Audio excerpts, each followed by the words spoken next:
शेतकऱ्यांची कर्जमाफी कधी करणार? तर त्यावेळी त्यांनी असं सांगितलंय की एक अभ्यास समिती नेमलेली आहे आणि त्या अभ्यास समितीचा अभ्यास पूर्ण झाल्यानंतर कर्जमाफी करू. परंतु हे वेळ काढूपणाचं लक्षण आहे. राज्य सरकार ठोस कर्जमाफीबद्दल भूमिका घ्यायला तयार नाहीये, कारण की निवडणुकांचं राजकारण आत्ता सध्या तरी कुठे दिसत नाहीये आणि त्यामुळं निवडणुका आल्या तरच कर्जमाफी करायची की काय, अशा पद्धतीचा निर्णय राज्य सरकार पुढच्या काळात घेणार की काय, अशी एक शंका सुद्धा बोलून दाखवली जाते आणि यावरून विरोधी पक्षाकडून सुद्धा जोरदार अशी टीका सुद्धा केली जाते. त्यापूर्वी मुख्यमंत्री देवेंद्र फडणवीस यांनी बुधवारी म्हणजेच 24 सप्टेंबर रोजी सोलापूर जिल्ह्यातील अतिवृष्टी बाधित शेती पिकांची पाहणी केली.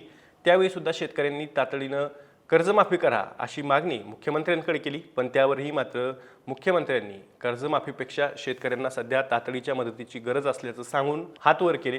त्यामुळं राज्य सरकार कर्जमाफीसाठी हालचाल करण्याची शक्यता कमीच दिसते. दुसरीकडे राज्याचे महसूल मंत्री चंद्रशेखर बावनकुळे यांच्याकडून मात्र गरजू शेतकऱ्यांची कर्जमाफी करू, अमुक अमुक असेल तर कर्जमाफी करू अशी ग्वाही सातत्यानं दिली जाते आणि त्यामुळे राज्य सरकार शेतकऱ्यांसोबत कर्जमाफीचा खेळ खेळतंय असा सवाल शेतकरी नेते उपस्थित करतायत.